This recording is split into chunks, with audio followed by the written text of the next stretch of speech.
ఒక యువతి ఫిర్యాదు చేశారు. అయితే అసలు ఈ ఫిర్యాదులో ఏముంది, హర్ష సాయి ప్రస్తుతం ఎక్కడున్నాడు, అసలు హర్ష సాయి కేసులో ఏం జరుగుతోంది, వాస్తవాలేంటి, ఈ విషయంపైన పెద్ద ఎత్తున చర్చ జరుగుతోంది. హర్ష సాయి న్యాయవాది ఇదంతా ఫేక్, హర్ష సాయిని టార్గెట్ చేసి హర్ష సాయిని వేధింపులకు గురి చేయడానికి అతని ఎదుగుదలను చూసి వారవలేక ఇది చేస్తున్నారు అని హర్ష సాయి న్యాయవాది చెప్తున్నారు. కాదు, అసలు వాస్తవం ఇది అని హర్ష సాయిపై ఫిర్యాదు చేసిన యువతి తరపు న్యాయవాది ఇక్కడికి వచ్చారు. ఇంతవరకు ఎఫ్ఐఆర్ ఎందుకు పబ్లిక్ డొమైన్లో పెట్టలేదు అని ఆయన ప్రశ్నిస్తున్నారు. వెనుక ఏం జరుగుతోంది, మాకు కొన్ని అనుమానాలు కలుగుతున్నాయని కూడా హర్ష సాయి యువతి న్యాయవాది చెప్తున్నారు. ప్రస్తుతం ఆర్టీవీ స్టూడియోలో నాగూర్బాబు, ఫిర్యాదు చేసిన యువతి బాధితురాలి తరపు న్యాయవాది ఆర్టీవీ స్టూడియోలో ఉన్నారు. మరికొద్దిసేపట్లో బాలచందర్ కో ప్రొడ్యూసర్, ఆయన కూడా మనతో జాయిన్ అవుతారు. అంతేకాదు హర్ష సాయి తరపు న్యాయవాది తాటికొండ చిరంజీవి, ఆయనతో కూడా మనం మాట్లాడే ప్రయత్నం చేద్దాం. లైవ్లో హర్ష సాయికి, హర్ష సాయి తండ్రికి కూడా లైవ్లో కాల్ చేసి ఈ విషయంలో వాస్తవాలు ఏంటో మనం తెలుసుకునే ప్రయత్నం చేద్దాం.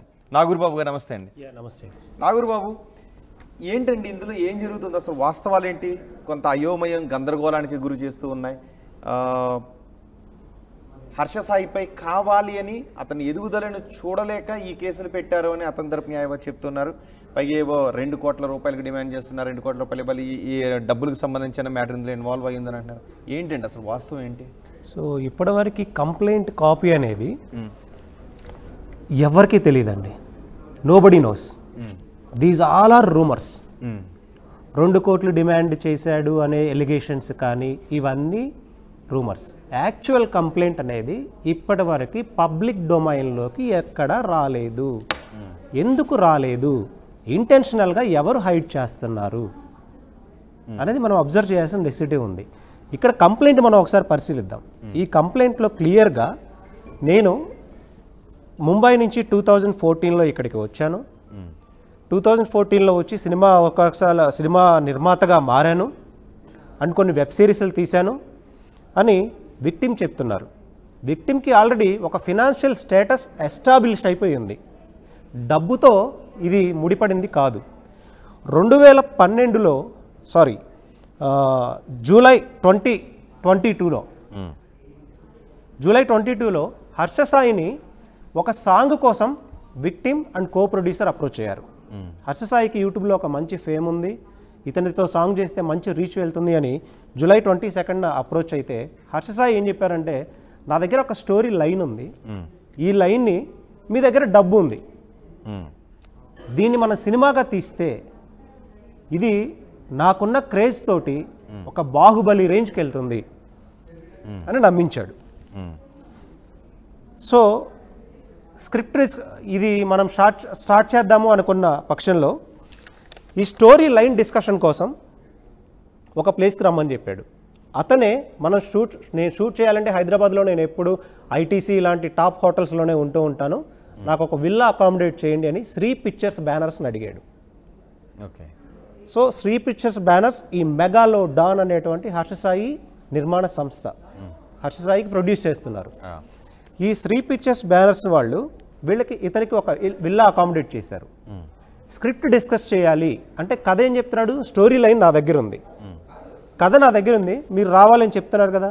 ఆ స్క్రిప్ట్ డిస్కషన్లో భాగంగా ఈ విక్టిమ్ని అక్కడికి పిలిపించి, అంటే ప్రొడ్యూసర్ని అక్కడికి పిలిపించి ఇంటాక్సికేటెడ్ అంటే ఆల్కహాల్ ఆఫర్ చేసి దానిలో ఏం కలిపాడో మనకు తెలియదు. షీ హ్యాస్ గాట్ అన్కాన్షియస్ స్టేజ్లోకి వెళ్ళింది. ఓకే. యా, ఆ అన్కాన్షియస్ స్టేజ్లో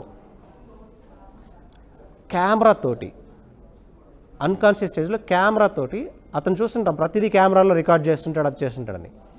కెమెరాతోటి తన ప్రైవేట్కి సంబంధించినటువంటి అంతా రికార్డ్ చేశాడు. ఓకే. తనను వివస్త్రతను చేసి అంతా రికార్డ్ చేశాడు.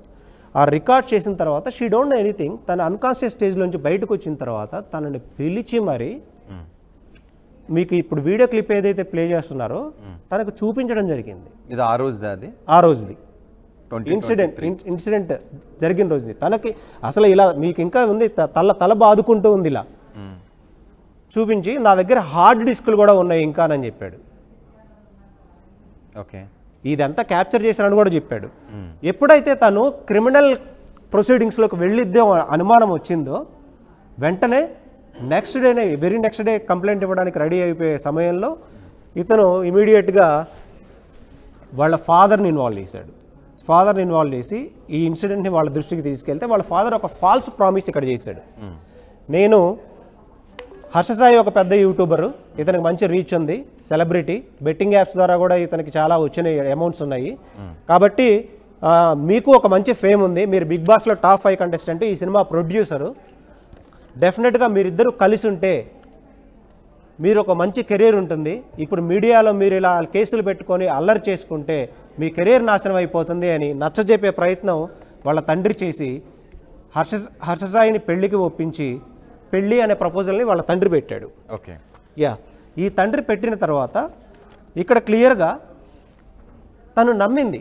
ఒక ఫాదర్ ఆ స్టేట్మెంట్ ఇచ్చిన తర్వాత దీనికి అతను కూడా ఒప్పుకున్న తర్వాత తను ఒక మహిళగా తను విశ్వసించింది. ఓకే, నేను ఫర్దర్గా వెళ్ళే ముందు ఎక్కడైతే వెళ్ళాలో 2023 March 16th ఆ రోజు స్టోరీ లైన్ డిస్కస్ చేయడానికి పిలిచారని అన్నారు. కో ప్రొడ్యూసర్ బాలచంద్ర కూడా ఉన్నారు ఆర్టీవీ స్టూడియోలో. మరి మీరే వెళ్ళలేదా బాలచంద్ర గారు అక్కడికి? ఆ రోజు ఈవినింగ్ నాకు చెప్పకుండా తను పర్సనల్గా పిలవడం జరిగిందండి. బేసిక్గా తను ఏదైనా ఒక వర్క్ చేసే ముందు ఆర్ అతను ఏదైతే ఒకటి ప్లాన్ చేసుకునే ముందు దానికి సంబంధించిన ఒక స్క్రిప్ట్ రెడీ చేస్తాడు. ఆ స్క్రిప్ట్ ప్రకారమే అతను వర్క్ చేస్తాడు. సో అతను మెయిన్ టార్గెట్ తనని ట్రాప్ చేయడం మాత్రమే, వేరేది ఏమీ కాదు. ఎందుకు తనని ట్రాప్ చేయాల్సిన అవసరం సాయికి ఎందుకు? బేసిక్గా ఏంటంటే అండి, అతన్ని మేము హీరోగా చేద్దామన్నాం, మేము ఫస్ట్ అప్రోచ్ అయ్యాం, ఇది అతను చెప్పే కాన్సెప్ట్. బట్ ఏంటంటే హర్ష సాయిని కలవడం అంత ఈజీ కాదు సార్. అది ఎవరికైనా అవనివ్వండి, చిన్న పెద్ద ఎవరికైనా, అతను ఒక ప్రోటోకాల్ ప్రకారమే కలుస్తాడు. మరి ఎక్కడంటే అక్కడ డబ్బులు ఇస్తూ కనబడుతుంటాడు, ఇచ్చినట్టు కనబడతాడు, కానీ ఎవరికి ఇచ్చాడో వాళ్ళు కనబడరు సార్. అతను పెట్టిన వీడియో తప్ప మీకు ఏం ఇన్ఫర్మేషన్ దొరుకుతుంది? అతను ఇంతమంది అరటిపల్లి బండివాడికి వెళ్ళి ఇస్తాడు కదా, అరటిపల్లి బండివాళ్ళు ఎక్కడున్నారు సార్? అతను ఎంతమంది ఇస్త్రీ చేసుకున్న వాళ్ళ దగ్గరికి వెళ్తాడు కదా, వాళ్ళందరూ ఎక్కడున్నారు? సో మనకి ఎక్కడ కూడా అతను హెల్పింగ్ చేసిన ప్లేస్ తెలియదు, హెల్ప్ చేసిన పీపుల్ తెలియదు. ఓన్లీ ఏదైతే బిగ్ కంటెంట్స్ అతను చేస్తాడో అక్కడ మాత్రమే అతను ఏ ఊర్లో చేస్తున్నాడు. ఎందుకంటే దాని తర్వాత అతనికి వచ్చే పబ్లిసిటీ అతనికి కావాలి. అతను మనీ కోసం ఏదైనా చేస్తాడు సార్. బెట్టింగ్ యాప్స్ అనేది ఇప్పుడు అతనికి మెయిన్ రెవెన్యూ సోర్స్. అది ఎప్పుడు మిత్రాకి నచ్చదు. I'm sorry, I don't want to use her name. విక్టిమ్కి ఎప్పుడు అది నచ్చదు. తను ఫస్ట్ నుంచి దాని మీద వద్దు వద్దు వద్దు అంటూనే ఉండేది. బికాజ్ ఆ డబ్బుతో వచ్చేది ఏది మనకు నిలబడదు అని తను చెప్పేది. అయితే ఇతను దాన్ని ఎలా పోర్ట్రేట్ చేసేవాడు అంటే, నీకు తెలీదు ఈ బెట్టింగ్ అనేది ఎంత పెద్దదో నీకు తెలియదు, ఇలా మోటివేట్ చేస్తూ ఉన్నాడు. బికాజ్ తను కూడా బిగ్ బాస్ నుంచి వచ్చిన తర్వాత తనకి మంచి ఫేమ్ వచ్చింది. దాన్ని యూజ్ చేసుకొని ఇవ్వకుండా ఇతను ఏం చేశాడు, ఈ సాంగ్ కోసం మేము వెళ్ళాం, మేము అప్రోచ్ అయిన మాట వాస్తవం సార్. ఫస్ట్ మేమే కలిసాం అతని సాంగ్ కోసం. బట్ ఆ తర్వాత అతను ఏం చేశాడు, ఈ తర్వాత ఎంక్వైరీ చేసుకున్నాడు. అసలు వీళ్ళు నిజంగా చేయగలుగుతారా చేయలేరా అని ఎంక్వైరీ చేసుకొని అంతా ఓకే, అతనికి ఒక ట్రస్ట్ వచ్చిన తర్వాత మమ్మల్ని పిలిపించాడు. అసలు ఆ పిలిపించిన రోజున మమ్మల్ని అంటే ఎవరైతే ట్రాప్ చేయాలో వాళ్ళకి వచ్చే వెల్కమే వేరుగా ఉంటుంది సార్. మేము హోటల్కి వెళ్ళాం అతను మీట్ అవ్వడానికి. మిమ్మల్ని ఎందుకు ట్రాప్ చేయాలని మొత్తం స్టోరీ ఫస్ట్ నుంచి చెప్తాను సార్. అంటే ఇతను సార్ ఇప్పుడు అతనికి హీరో అవ్వాలని కోరిక అతనిదే సార్. ఎందుకంటే అతను పబ్లిక్ ఫిగర్, చాలా మందితో పరిచయాలు ఉంటాయి, పెద్దవాళ్ళతో, చిన్నవాళ్ళతో, ఆఫ్కోర్స్ అమ్మాయిలతో, మోడల్స్తో, ఎవరితోన్నా పరిచయాలు ఉండొచ్చు. అండ్ పర్టికులర్గా మిమ్మల్ని చీట్ చేయాలి అని ఎందుకను, మిమ్మల్ని టార్గెట్ చేయాలని ఎందుకు అనుకుని ఉంటాడు? టార్గెట్ అని స్పెషల్గా మా కోసం అయితే టార్గెట్ చేయలేదు సార్. అతను ఆ టైంలో అతను హీరోగా లాంచ్ అవ్వాలనుకున్నాడు. అప్పటికి ఏమవుతుందంటే విశ్వక్సేన్ మూవీలో హర్ష సాయి క్యారెక్టర్ చేశాడు అని చెప్పి ఒకటి బాగా స్క్రోలింగ్ రన్ అయింది ఆ టైంలో యూట్యూబ్లో. ఇతను ఏంటంటే ఇతను ఒక ఈగోయిస్ట్. ఎంత ఈగోయిస్ట్ అంటే సెల్ఫ్ సెంటర్డ్ ఉంటాడు సార్ ఎప్పుడు కూడా.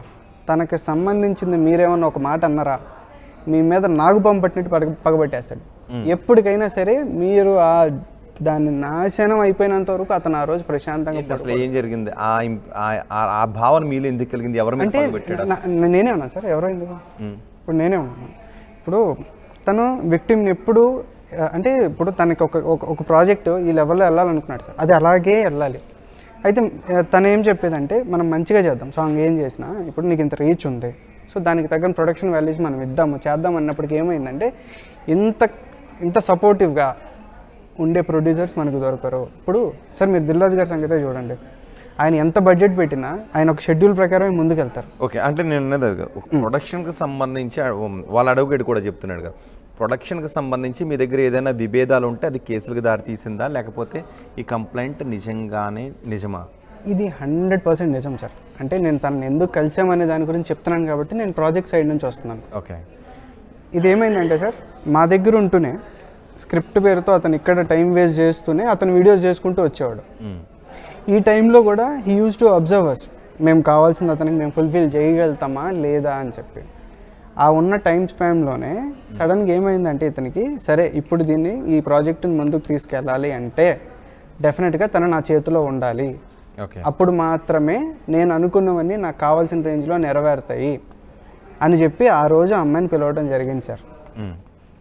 పిలిచిన తర్వాత తనకు ఆ రోజు తన అన్కాన్షియస్ స్టేజ్కి తీసుకెళ్ళిన తర్వాత అతను ఆ బెడ్రూమ్లో కెమెరా పెట్టుకొని హీ హ్యాస్ రికార్డెడ్.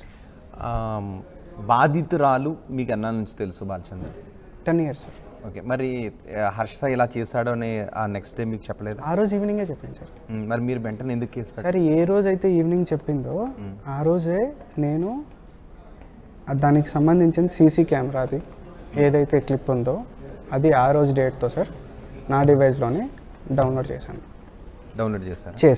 ఆ డౌన్లోడ్ చేశాను కాబట్టి, అంటే ఈరోజు ముందు రోజు అయింది కదా సార్, 17th రోజున నేను డౌన్లోడ్ చేశాను. అసలు ఏం జరుగుతుంది, ఎందుకు ఇట్లా ఫోర్స్ చేస్తున్నాడు ఇది అది చేసిన రోజున ఆ నెక్స్ట్ డే నాకు చెప్పిందని తనకు తెలిసిపోయింది. తనకి ఏంటంటే మనసులో ఒకటి పైకి ఒకటి రాదు, ఏదున్నా ఓపెన్గానే మాట్లాడుతుంది, డిస్కస్ చేస్తుంది.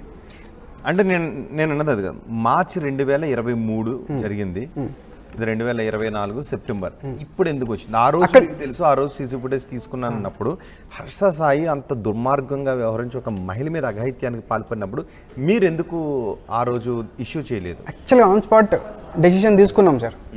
అమ్మా ఇట్లా వద్దు, ఇది కరెక్ట్ కాదు, ఇతను ఇప్పుడు ఇలా చేశాడంటే ఇతను రేపు ఏదైనా చేయొచ్చు, మనం దీన్ని నమ్మాల్సిన అవసరం లేదు, ఇతను నమ్మాల్సిన అవసరం లేదు అని చెప్పాను సార్. అంటే తను నమ్మిందా? తను నమ్మింది, తను చాలా నమ్మింది సార్. ఎంత నమ్మింది అంటే పాపం అతని కోసం ఎంత దూరమైనా చేయడానికి రెడీ. నేను అనేది ఆ ఇన్సిడెంట్ తర్వాత వాళ్ళ ఫాదర్ దగ్గరికి వెళ్ళిన తర్వాత వాళ్ళ ఫాదర్ మీరిద్దరు మ్యారేజ్ చేసుకుంటే బాగుంటుంది సార్. ఒక చిన్న కరెక్ట్, వాళ్ళ ఫాదర్ దగ్గరికి వెళ్ళలేదండి. ఇమీడియట్గా ఎప్పుడైతే బాలాగారికి చూపించారని తెలిసిందో ఇమీడియట్గా అతను అక్కడే ఉన్నాడు. అతను 1 year అక్కడే స్టే చేశాడు. ఇమీడియట్గా వాళ్ళ ఫాదర్ని లైన్లోకి తీసుకున్నాడు. తీసుకొని తనతో మాట్లాడించారు మిత్రా శర్మతో. ఓకే. విక్టిమ్ తోటి మాట్లాడే, విక్టిమ్ పేరు మనం చెప్పదు. ఒక్కసారి నేను హర్ష సాయికి కాల్ చేసే ప్రయత్నం చేస్తాను. హర్ష సాయి తరపున న్యాయవాది ఒక వెర్షన్ చెప్తున్నారు, కానీ బాధితురాలు పోలీస్ స్టేషన్లో, నార్సింగ్ పోలీస్ స్టేషన్లో ఇచ్చిన ఫిర్యాదు ఇది. ఈ ఫిర్యాదులో ఎక్కడా కూడా మనీ మ్యాటర్ లేదు, 2 కోట్ల రూపాయలకు సంబంధించిన మేటర్ ఎక్కడా కూడా లేదు, ఆ విషయం ఎక్కడా కూడా లేదు. కేవలం ఇందులో ఉన్నది 2023 మార్చి 16వ తారీఖున స్టోరీ లైన్ డిస్కస్ చేయడానికి హైదరాబాద్లో ఒక విల్లాలో కలిశారు. ఆ రోజు తనకు మద్యాన్ని ఆఫర్ చేసి ఆ అమ్మాయిపై అఘాయిత్యానికి పాల్పడ్డాడు. ఆ తర్వాత ఈ విషయాన్ని హర్ష సాయి తండ్రి దగ్గరికి తీసుకువెళ్తే, మీరిద్దరూ పెళ్లి చేసుకుంటే బాగుంటుంది, ఇద్దరు కూడా టాలెంటెడ్ పర్సన్స్ కాబట్టి ఇద్దరు పెళ్లి చేసుకుంటే బాగుంటుంది, మీ భవిష్యత్తు బాగుంటుందని చెప్పడంతో నేను నమ్మాను. ఆ తర్వాత కూడా వీడియోస్ చూపించి నన్ను చాలాసార్లు నాపై సెక్సువల్ అసాల్ట్కి పాల్పడ్డాడు. ఆ తర్వాత మెల్లమెల్లగా తన అసలు రూపాన్ని చూపించడం మొదలుపెట్టాడు. ఇక వాటన్నిటిని భరించలేక నేను పోలీస్ స్టేషన్లో కంప్లైంట్ చేశానని చెప్తున్నారు. అంతేకాదు వీళ్ళ మధ్య ఏదైతే సినిమాకు సంబంధించి షూట్ జరిగిందో దాని కాపీ రైట్స్ తన పేరు పైన ట్రాన్స్ఫర్ చేయాలి అని ఒత్తిడి తీసుకొచ్చాడు. దానికి కో ప్రొడ్యూసర్ బాలచంద్ర కూడా అంగీకరించకపోవడంతో కక్షగట్టి నాపై సెక్సువల్ అసాల్ట్కి పాల్పడ్డాడు, చాలా వేధింపులు కూడా పాల్పడ్డాడు. అతని వేధింపులు భరించలేక పోలీస్ స్టేషన్లో ఫిర్యాదు చేశాను అని బాధితురాలు చెప్తూ ఉంది. ఆ కాపీ రైట్స్ తన పేరు ట్రాన్స్ఫర్ చేయించుకోవడానికి